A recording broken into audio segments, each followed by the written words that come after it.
going hot, so we're. So don't make any controversial statements. Deke will tell you what. Okay. That's make sure somebody's. And do we have Vince on? I don't know. Vince, are you there? It's muted right now. Taylor? It's muted. Oh. There you go. Taylor, are you there? Vince? This is Vince. I'm here. Okay, good. Hey, Taylor, are you there? No, Taylor's not there yet. Keith Lowry's here. Hi, everybody. This is Taylor.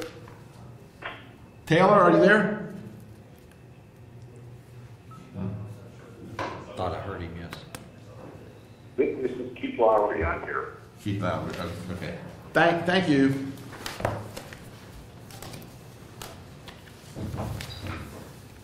I guess he's the complaining. Okay. Yes, he is.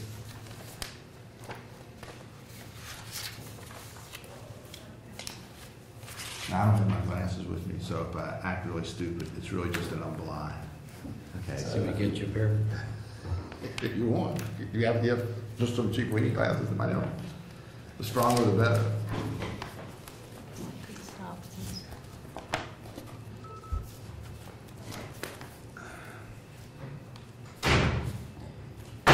We have 2 sets of minutes. Did you see that? Yes, okay, yeah. I didn't know. These aren't too strong. Well, we'll try. They help. They can help some. Thank you. Yeah. Yeah, help a little bit.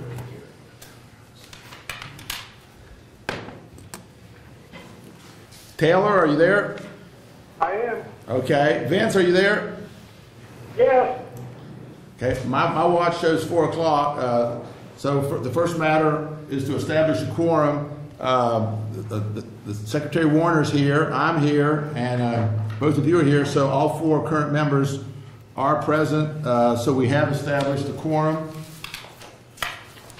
The first matter on the agenda is the approval of the minutes from the March 6th and the March 12, 2018 meetings. Is there any discussion? Have both of you had a chance to review those minutes? I have. Okay. Yes. Do I have a motion to approve those minutes? I so move. Vince. Do I have a second? A second. I have a motion. We have a motion and a second. All in favor indicate by voting aye. Aye. Aye. Aye. The vote's unanimous to approve the minutes from the March 6th and the March 12, 2018 meeting. The next matter on the agenda is consideration of a code of fair campaign practices complaint. Could we please have a summary of that complaint by Deke here? Yes, hello, this is Deke Kersey with the Secretary of State's office. Mr. Lowry, you're on the phone, you're the complainant. Ms. Tabb, are you on the phone with us? Yes, I am. Okay, thank you for being here. Mr. Lowry, I'm going to do a summary of what you've listed in your complaint, and I'm going to reference 3 different photos, screenshots from social media. Afterwards, if you have anything that I missed or that I misstate, you're free to mention it. On March 25th, we received a complaint from Keith Lowry that alleged that Jane Tabb violated the Code of Fair Campaign Practices, which she signed. The Code of Fair Campaign Practices is a voluntary agreement by the candidate to uphold certain ethical standards during the campaign for public office. In the complaint, Mr. Lowry references a news article out of Charlestown, West Virginia in the Herald Mail. I think for the record purposes, I should probably read that. Is that prudent for the SEC? Okay, so I'm going to read the complaint verbatim then. It's a page and a half, so bear with me.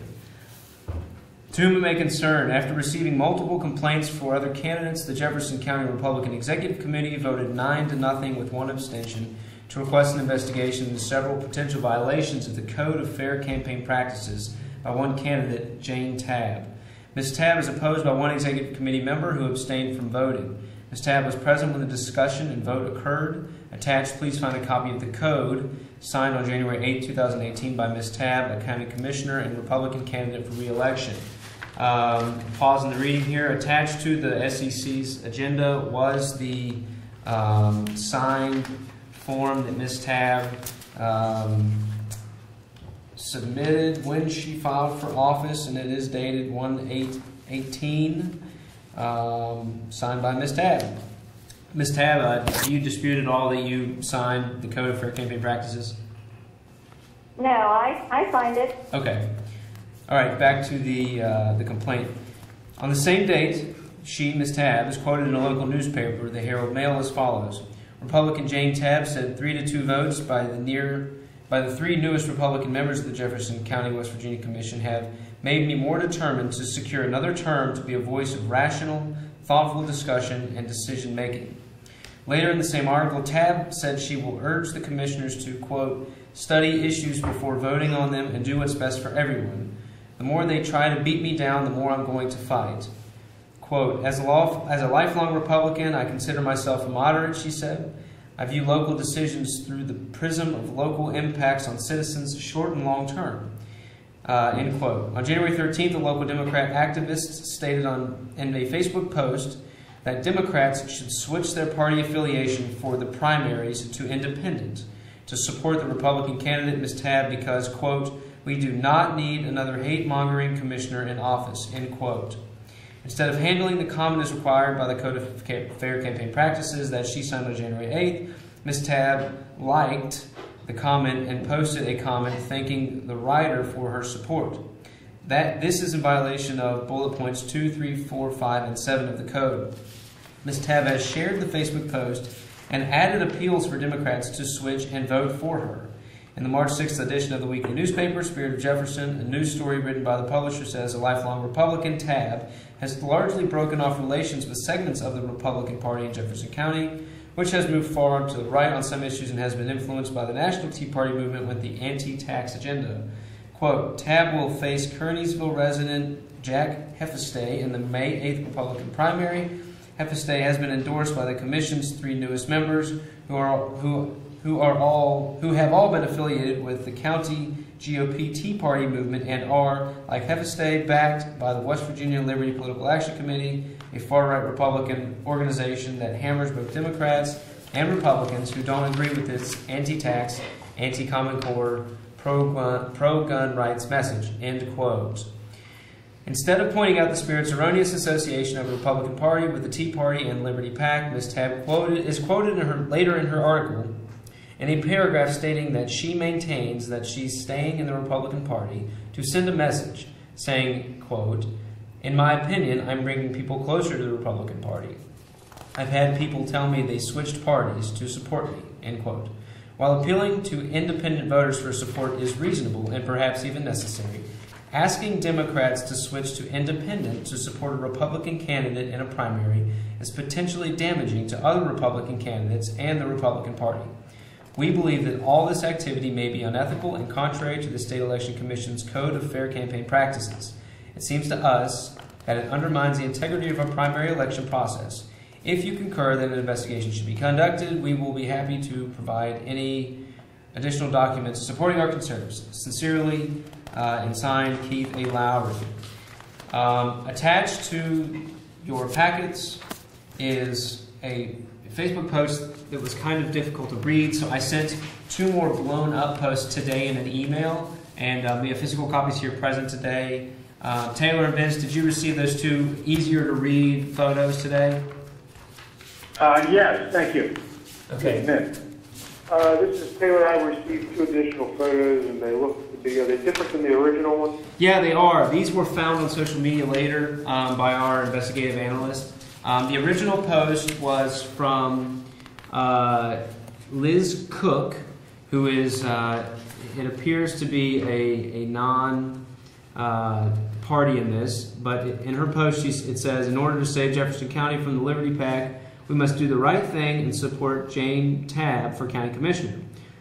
We do not need another hate-mongering commissioner in office, and if you are a Democrat, it's time to cross the line and show your support for her too. We want Jefferson County to move forward, not backwards. And then the person in this post linked to Jane Tabb for County Commission's Facebook page, And Jane Tab below that, quote unquote, liked by clicking a like button to show support on the post, and then replied, "Thanks for the support," verbatim. That was the original that we sent across, and the additional two were from a Patsy Noland. Patsy Noland. Yeah, I've got those as well. Okay. They're much clearer. Yes, that's why I forwarded them across. It's the same type of allegation, just additional evidence. For those on the record, Patsy Nolan said, "Donald Neal and I changed our voter status from D to independent so we can support Jane Tab in the primary election in May. As much as we support Jane Tab's re-election to the County Commission, we're voting against her opponent and the re-election of County Commissioner Pete Anonsosko. Jefferson County cannot afford them." And then this person put a photo of their voter registration application change. And then the third picture is Jane Tab for County Commission, appears to be her official Facebook, sharing Patsy Nolan's post, which I just described. At this time, Mr. Lowry, is there anything that I didn't mention that you mentioned in your complaint, or did I misstate it? Hey, hang on a second before we get into that. This Sure. Is down. I need to make sure what we're doing here today, because I'm looking at 3.1b4, and it looks like, A, we have to determine as a commission if there is a reasonable likelihood that a candidate for public office who subscribes to the Code of Fair Campaign Practices has violated the provision. And if we do that, then we have to tell the candidate in writing that the candidate has 10 days from receipt of the notice to request a hearing. And I just want to make sure that we're not having the hearing right now. We're determining whether there's a reasonable likelihood. Yeah, so because we were so close to the election, the candidate requested a hearing orally, and our general counsel didn't see a problem with going ahead and getting you all together. But you are correct. The procedural stature at this point would be to determine if we're even to the hearing phase yet. Okay, I'm just trying to figure out where we are in terms of all this, because I'm just reading the statute, and it sounded like we were starting to move towards the hearing, and I didn't think that we had done the first step. I just wanted to see where we were and see what everybody else's thoughts were before we went and actually started discussing it with the complainant and Ms. Tab. Yeah, I think that's a prudent discussion to have, and I thank you for pointing that out. So to the SEC members, at this point. Well, I mean, this is Gary. I would like to hear from Mr. Lowry. I mean, just initially, viewing what he says as true in the light most favorable to the complainant, I think what we first should do is just make a determination as to whether or not, even if these allegations are all completely true, they could possibly be a violation of the Code of Fair Campaign Practices. Because, quite frankly, I'll tell you that I don't understand exactly what this client, what Ms. Tab did that violates the code, and I would like to hear Mr. Lowry's explanation of that. I would too. And so, I mean, well, why don't we just hear from Mr. Lowry, unless any of the members actually object to that. No objection here. Okay, Mr. Lowry, are you there? I'm here. Okay, why don't you explain to all of us, we read your letter, explain to us what you think Ms. Tab did that violates the Code of Fair Campaign Practices and why it violates it. So there are basically two pieces of information that I think are relevant here. The first one is the Code of Ethics says you shouldn't use name calling and so forth. And in liking the post where the Republican opponent was called a hate monger, we felt that it was in violation of the Campaign Fair Practices Code. Excuse me, this is Vince Hardy. There's background noise. There's some background noise. I can't hear it. Yeah, there's an echo on my end as well. It's making it difficult to hear. Maybe the speaker in the conference room is turned up too loud. Could be. There's the volume control on the left. You see the big. Is it? I'm gonna mute this speaker while you're speaking and see if that works better for you. Feel free to come over and push the right buttons for us. Sure. You see those buttons right there? Right, Yeah. So let me give it some. Can everybody hear me and can everybody understand me? That's much better. Okay, Mr. Lowry, please continue. Thank you again. So the two basic questions that we have in summary are, is it appropriate for someone to like a comment where they're name calling, which would be in violation? In this case, calling an opponent a hate monger, is that an appropriate thing in violation of an appropriate calling out of a violation? And the second thing is unknown, and I don't know the answer, which is why it was sent to you in the first place, was, is it ethical for a Republican or a Democrat, either one, in a primary election, calling for others to switch parties to influence the opposite party's primary election? And so those are the two basic things that are on the table. Okay, Ms. Tabb, are you there? Yes, I am. Okay, could you respond to that? Do you dispute that you indicated that you, quote, liked, unquote, that hate mongering referencing a Facebook post? I did, and that has been removed. Okay. Once I realized that was in the text. And with regard to the other claim, the claim that you encouraged members of the Democratic Party to switch to independent so they could vote for you, is that also true? That is true. If you understand our voter registration here in Jefferson County, it is approximately 1/3 Republican, 1/3 Independent, and 1/3 Democrat. And I saw that as a reasonable way to win an election. I was informing voters of their rights. Okay. During the primary. Okay. Thank you. Then it seems to me, and I'm really speaking to the other commissioners now, it seems to me then the question is simply whether or not either of those two represents a violation of the Code of Fair Campaign Practices. Could I ask, Dee, can you tell me, is there a reference in the code to name calling? No, not specifically. I can read verbatim if you'd like from the code, but on the form she signs, that's the language from the code, from 3.1b5. If I'm right, the closest that we get to that is the second one. I shall not use or persist in the use of character defamation. Would that be as close as we would come to name calling? I think that would be closest to name calling specifically. I think there are some broader areas that could be touched. And then secondly, with regard to encouraging people to switch political parties, I'm assuming there's nothing in the code about that, is there? Not specifically. I think what Mr. Lowry is saying here is under bullet point 5. I shall not use or permit any dishonest or unethical practice which tends to corrupt or undermine our system or free elections.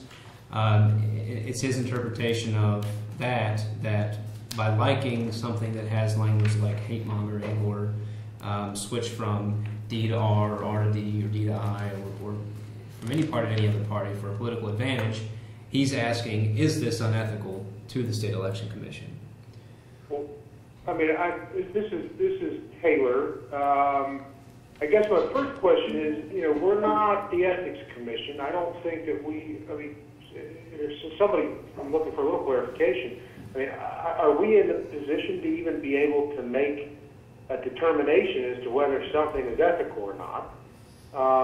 In looking at 5, it seems to go further that says any acts intended to hinder, prevent, or discourage any eligible person from registering to vote. I don't think that's the case. I don't think she's intending to hinder, prevent, or discourage, or from voting, but which is intended to affect voting through the buying of influence or votes. And I don't think that really qualifies here either. I guess I'm kind of just talking through number 5, but back to the ethical question, I don't think we have I don't know if that's within our purview, first. And secondly, in reading the code, it looks like all of this has to be determined upon clear and convincing evidence, which is a pretty high standard. So just a couple comments from me and a couple kind of open-ended questions, I guess, for you. Well, it seems to me, Taylor. This is Gary, of course. It seems to me that there's not a question about what the facts are. Mr. Lowry and Ms. Tabb both agree on the facts, but I do have serious concerns that just simply liking a Facebook post that refers to somebody as a hate monger represents name calling. I mean, given the current political environment that we're in, I mean, it seems to me that every candidate running for every office seems to be suggesting things of that sort. And that's been taken down, is that correct? Yes, that is correct. And in any event, she didn't say that. She simply liked it and I guess passed it on. And then secondly, with regard to asking Democrats to change to independents, well, it seems to me that both political parties are constantly attempting to get people of the other party or independents to switch to their political party. I mean, that's what politics is all about. That and getting people to vote the way you want. So I mean, I have trouble seeing what the real problem is with either one of these. Am I allowed to speak? Yes, please. As to the name calling, under the second bullet point, where I shall not use or permit the use of character defamation, whispering campaigns, libel, slander, or service attacks, so on and so forth. When somebody puts up a post about hate mongering, I have a Facebook page. If I take it down because I own the page, that's one thing. But if I like it and share it, then that becomes my comment as well. Now, up until this moment, I didn't realize that Jane had taken it down off her Facebook account. So I will admit that. And I applaud her for doing that. However, the second point about is it ethical, I'm at a loss because I don't know whether it goes to the election or the Ethics Commission. We originally forwarded to the Secretary of State. They forwarded it to you, to this commission. So that's why it ended up here. And Ms. Tabb, did you, it was just indicated that it was liked and shared. I see that it was liked by looking at this printout. Was it ever shared? I put it on my campaign page. Yes, I to my and then you deleted it? Yes. Well, no, the original author has to delete it, and then it went down from my page too. But, you know, you have to go back to the original author because I couldn't edit what I shared, what was shared. I see, because so essentially she tagged you in this post. So it sounds like you on your Facebook page, you allow people to tag your Facebook page and posts. Is that fair? Yes, and you know. And so she wrote this post and tagged you in it, and therefore it was automatically on your page. Is that how it happened? I know I liked it, and I wrote my comment, and I can't tell you exactly how it. Anything else? It was, you know, a couple months ago. So. Got you. But the bottom line is, it's no longer there. That's correct. Vince, I guess Gary, do you have anything else? Well, I mean, the problem I have with this, first of all, name calling isn't actually listed there in the code. Character defamation is. I mean, if I called a person, an opponent, a liar, that might well be true. And I don't know anything about Ms. Tabb's opponent, but for all I know, he is a hate monger. I'm not saying he is. I'm just saying that might be an accurate description of his political beliefs, for all I know. And the problem that I have is the idea that a candidate for office can't describe their opponent in a negative way, which may or may not be true. I mean, I'm not very comfortable with that, and particularly because the code itself doesn't expressly say doesn't expressly condemn name calling. So, Well, and then if you take it a step further, it has to be clear and convincing evidence that it's, well, it's use of, let's see, clear and convincing evidence that it's character defamation, whispering, libel, slander, scurrilous attack, which is pretty high standard, so, I don't know. So this is Vince, although I disagree with Taylor, the statement that we can't take a look at the unethical practices because 3(1)(b)(4) says that we do take a look whether someone has violated a provision in the code of fair campaign practices, and it actually states unethical. And so I think we could. But other than that, I have to agree with what Taylor and Gary have said, and I'm not sure what Mac's position so far is, but I agree with the thing said. I just don't find a violation of any of these by any of these particular campaign rules in the Code of Campaign Practices by the alleged conduct.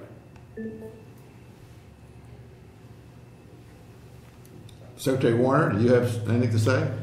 I think what we've got here is two different standards that are written at different times by different groups, and this sort of thing brings a fact pattern such as we have into not necessarily into conflict, but reasonable minds can differ. And so I think these positions that have been articulated here are where I'm in agreement as well, that I understand why Keith Lowry felt that this perhaps was unethical, but I think it provides us a slippery slope if we start to dictate that when a political party or candidate may or may not encourage other people to switch parties for whatever reason. So I agree basically with the facts or the analysis that's been laid out here by the various commission members, and would also find that this is not a time to say that there's been a violation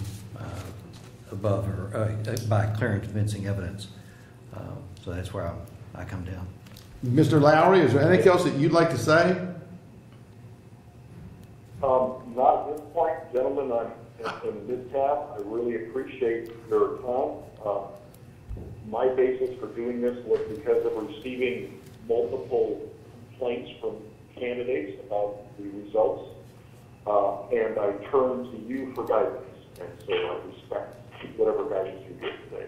Yeah, I think, Mr. Lowry, this is just one of those, these are controversial actions on the part of Ms. Tabb, but these are just two circumstances that the voters in your county are going to have to sort out. Yeah, Mr. Lowry, this is Vince Carty. I can understand how you can think asking people to change parties or urging them to change parties is somehow, gee, that's not fair, that's not right, that's wrong. I can understand how you might feel that. I certainly just don't find it a violation of anything in this Code of Fair Campaign Practice. Ms. Tabb, is there anything you'd like to add? I appreciate you finding and write a letter or make a statement about your findings today. Yes, in fact, I'll go ahead and read from the code. If the commission does not, well, let me back up. What Taylor was discussing a moment ago, or at the beginning, was that where we were procedurally was that are we at the hearing phase, or are we here at the SEC to make a determination of whether or not that there's a reasonable likelihood that a candidate has violated a provision of the code. So the way that this was framed to the members by me was incorrect. I shouldn't have framed it like a hearing, because I think Taylor's right. We're at the determination of whether there's a reasonable likelihood that we made it a violation. But we've essentially had a hearing here. So at the end of it, it says if the commission does not find by clear and convincing evidence that a subscribing candidate has violated a provision of the code, then the commission shall issue a public statement.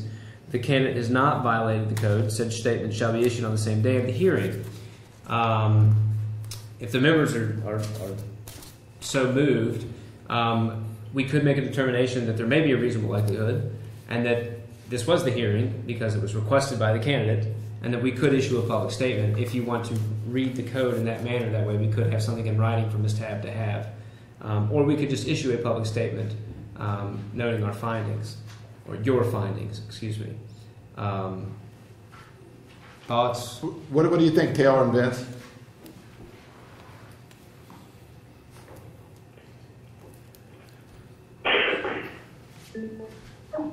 Do either of you have any thoughts, Taylor or Vince, about this? I'm taking a look at the code real quick. I mean, it might be simpler and cleaner just to make the determination today that there's no reasonable likelihood and just end it at the first stage. I think that's the direction I'd be I mean, inclined. that's arguably where we are. I mean, even though we have held a hearing, which we didn't have to do, there's no reason we couldn't hold a hearing, and we have, and we've now determined at the first stage of the process that there is no reasonable basis, and therefore the process doesn't need to go forward, and we can still release a public statement to that effect. Okay, this is Vince. I'll move that we have reviewed the evidence and listened to witnesses, and that we've determined that there is no reasonable likelihood that a candidate who has subscribed to the code of campaign practices has violated a provision of the code, or that Ms. Tabb has violated a provision of the code. I second that motion. This is Gary. Is there any further discussion? Then, in that case, all in favor of Vince's motion indicate by voting aye. Aye. Aye. Aye. Aye. The vote's unanimous. So we will make that determination that there was no reasonable basis, and we will also release a public statement to that effect and send you a copy, Ms. Tabb, so you will have something to evidence that. I so appreciate that. I thank you all for your time and efforts on this issue. Is there anything else? I want to thank Ms. Tabb and Mr. Lowry for their participation today. Yes. And thank you all, and good luck to you. Yes, thank you. Is there anything further on this matter on the agenda? I don't believe there is. The last matter on the agenda, as always, is adjournment. Do I have a motion that we adjourn? So moved. Second. I second it. All in favor indicate by voting aye. Aye. Aye. Aye. Aye. The vote to adjourn is unanimous. Therefore, these proceedings are closed. Thank you, gentlemen. Thank you all. Thank you. Good day. Thank you all. Thank you all.